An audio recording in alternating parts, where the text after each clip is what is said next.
Of explanation, skill of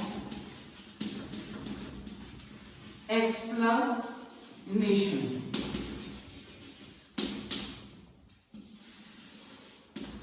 this is the actual skill जिसमें अध्यापक जो है वो अपना कंटेंट जो है उसी के ऊपर फोकस होता है और बाकी सारी चीजें जो है उसे सजाने में, to decorate the content material, शिक्षण सहायक विधियां या बाकी के स्किल और उनके घटक जो है वो सारे एसेसरी का काम करेंगे। अब सबसे पहले जब हमने स्किल का तो हम बोल चुके हैं कौशल, और एक्सप्लेनेशन का अर्थ है व्याख्या। व्याख्या से हमारा अभिप्राय कि जो भी इंस्ट्रक्शनल मटेरियल हम बच्चों के समक्ष प्रस्तुत करने जा रहे हैं वो व्याख्या है। ठीक है, चीजों को जो अगर मान लीजिए आप दीपावली, बच्चे छठी क्लास के बच्चों को आप दीपावली का ऐसे करवाना चाहते हैं, तो इसमें जो इंस्ट्रक्शनल मटेरियल है वो क्या है, दीपावली, उसका पूरा कंटेंट। आप उसे पढ़ाते कैसे हैं, बाकी सारे अदर स्किल्स हैं। तो व्याख्या आपने किसकी करनी है, मेनली दीपावली की। प्रीवियस क्लास में हमने एक लेसन लिया था मृदा, ठीक है, तो उसमें बेसिकली मृदा जो है वो क्या है आपका इंस्ट्रक्शनल मटेरियल। उसको पढ़ाने के लिए आपने जितनी स्ट्रेटजीज, जितनी भी युक्तियों का इस्तेमाल किया उन्हें हम क्या कहते हैं, other skills, like black board use किया, वो सारे बाकी के एसेसरीज हैं। ठीक है, तो यहां से आगे बढ़ते हुए अब हम बात करें कि ये जो स्किल ऑफ एक्सप्लेनेशन है बेसिकली ये स्किल है क्या। ठीक है बच्चों, स्किल ऑफ एक्सप्लेनेशन में हम इसके बहुत सारे कंपोनेंट्स हैं। जैसे हमने पहला स्किल किया था, ठीक है, उसमें डिजायरेबल, अनडिजायरेबल, बहुत सारे इसके भी कंपोनेंट्स रहेंगे। लेकिन सबसे पहले हम जानेंगे कि एक्सप्लेनेशन या व्याख्या, जो सूचना हम प्रदान करना चाहते हैं बच्चे को, वो है क्या, व्हाट इज इंस्ट्रक्शन, और व्याख्या कौशल है क्या।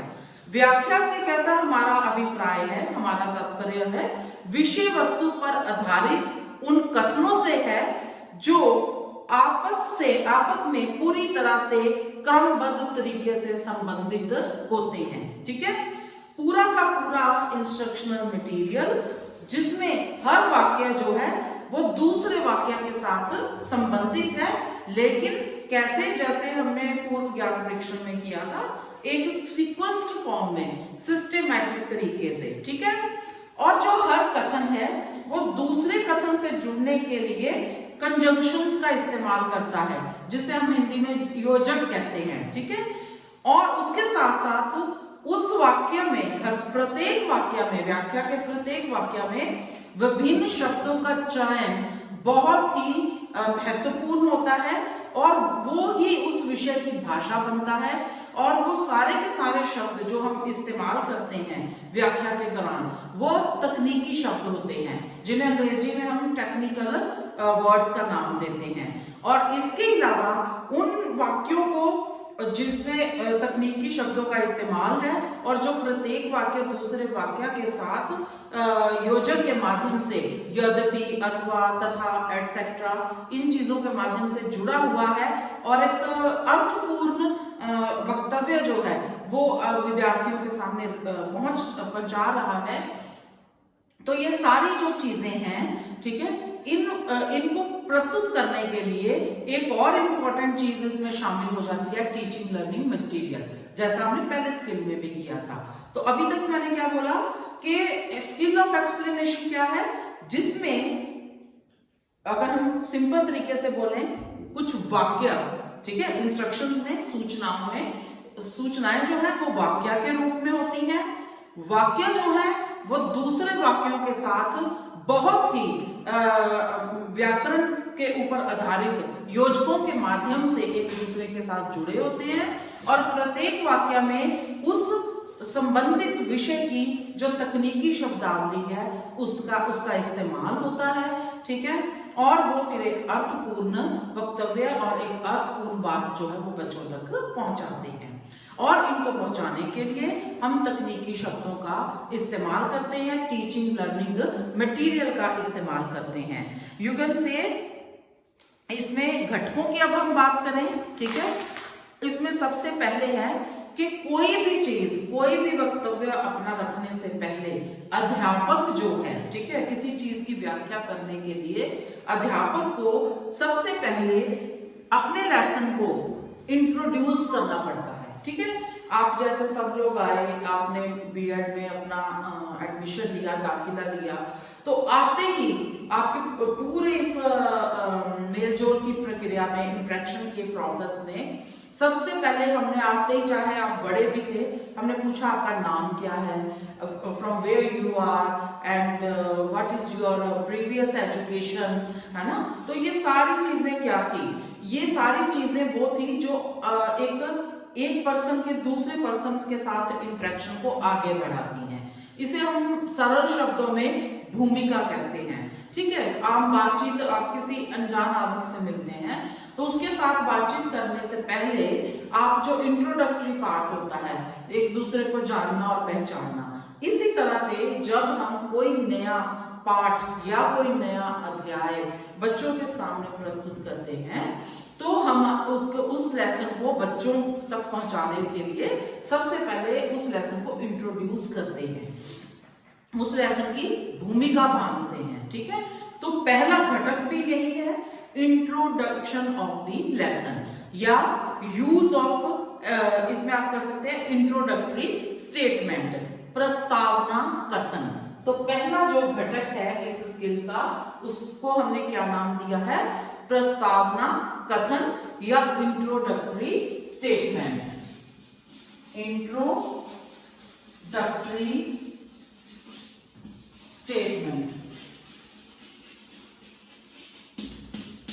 ठीक है।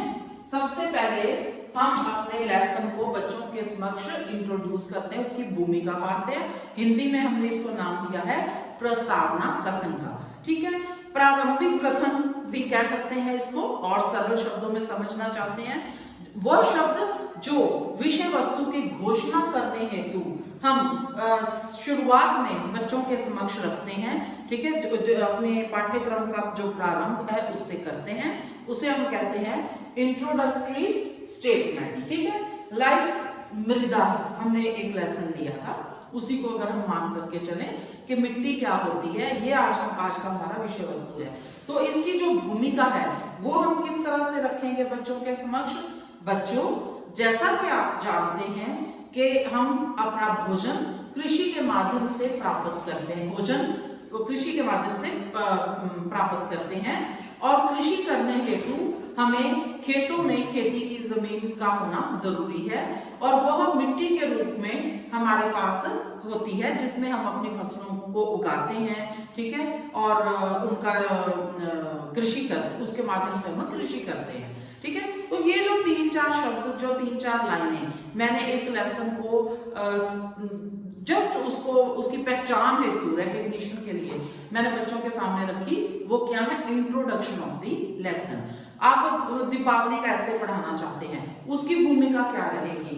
बच्चों, जैसा कि आप जानते हैं कि हिंदी व्याकरण में विभिन्न प्रकार के निबंध हैं, इन्हीं निबंधों में हम त्योहारों को और विषयों का चयन करते हैं, और आज जो है भारत त्योहारों का देश है, बहुत सारे त्योहार भारत में मनाए जाते हैं, और इनमें होली, दशहरा, दीपावली, लोहड़ी इत्यादि विभिन्न प्रकार के त्योहार हैं।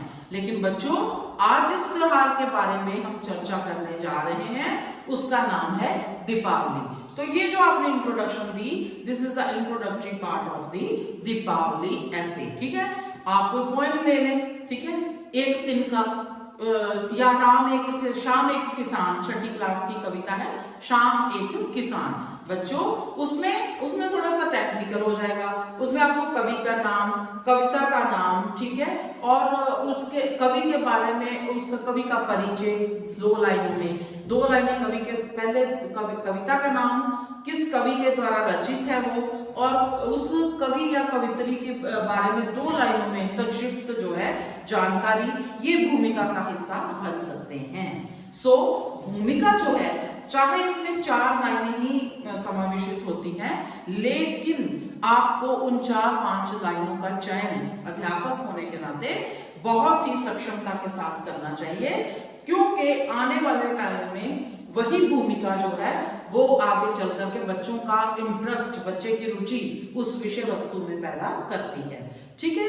दूसरा जो घटक है हमारे पास, बहुत इंपॉर्टेंट घटक, introduction of the introductory statement या प्रस्तावना कथन।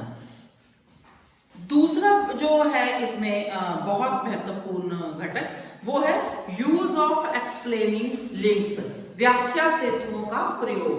यूज ऑफ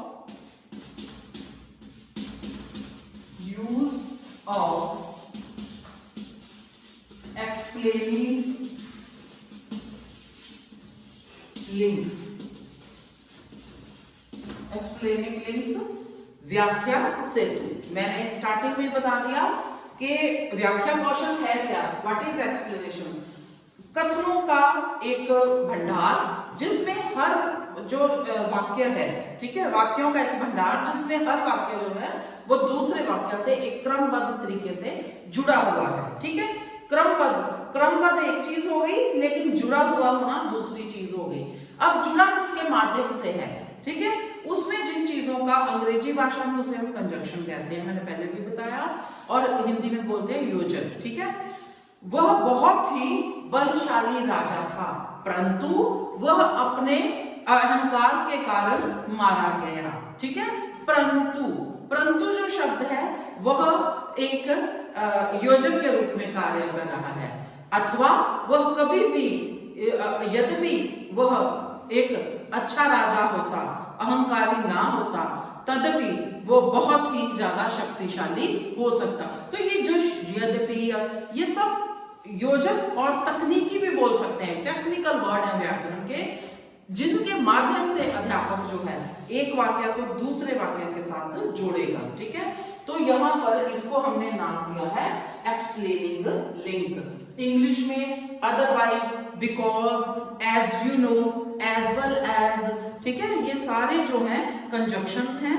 और मैं थोड़े समय के बाद आपको एक कंजक्शंस का जो क्लिक है वो भेजूंगी, ठीक है, जिसमें आपने सारे एक्शन वर्ड्स जो हैं ये, इनको आपने याद करना है, हिंदी में भी और अंग्रेजी में भी, क्योंकि यही है जो आगे आपको लेसन को लिखने में भी आपकी सहायता करेंगे। तो सबसे पहले जरूरी है कि आप इन कंजंक्शंस को पहचानें। एक्सप्लेनिंग लिंक्स, व्याख्या सेतु, सेतु अर्थात ब्रिज, ठीक है, जो ब्रिज जो दो चीजों को आपस में बड़े सही तरीके से जोड़ देता है। ठीक है। उसके बाद और थोड़ा सा अगर मैं अंग्रेजी में नाम लूं, therefore, for example, otherwise, only, if only, but, more over, before, besides, ये सारे के सारे योजक के रूप में कार्य करते हैं। ठीक है। तीसरा और आपके लिए बहुत ही भली भांति आप इससे परिचित हैं, use of the teaching ads, जो सभी जगह आएगा, use of teaching ads, again शिक्षण सहायक सामग्री। अब पहला स्किल हमने किया था पाठ प्रस्तावना कौशल, उसमें हमने किया कि टीचर विल आस्क, वो प्रश्नोत्तरी विधि थी, teacher will ask some questions which are very much familiar, the answers of those questions is very much familiar to the students and easy for the students, and teacher can use the concrete material as well as the abstract material to clear that concept। ठीक है। उसमें board का use करते हुए एक एक शब्द को लिखते हुए आप अपना लेसन जो है शिक्षण सहायक सामग्री की सहायता के साथ बच्चों के समक्ष रख सकते हैं उस कौशल को। लेकिन अब जब हम एक्सप्लेनेशन की बात करते हैं तो इट्स अ विस्तृत या comprehensive part of the teaching, you can say this is the important, जैसे मैंने बोला the basic thing of the teaching in the classroom, the major instructional material। ठीक है। तो अब इसमें क्या करना है हमें कि इसमें जो टीचिंग एड्स हैं वो मात्र बोर्ड या चौक या डस्टर नहीं हो सकती, या छोटे से कोई कंक्रीट या अदर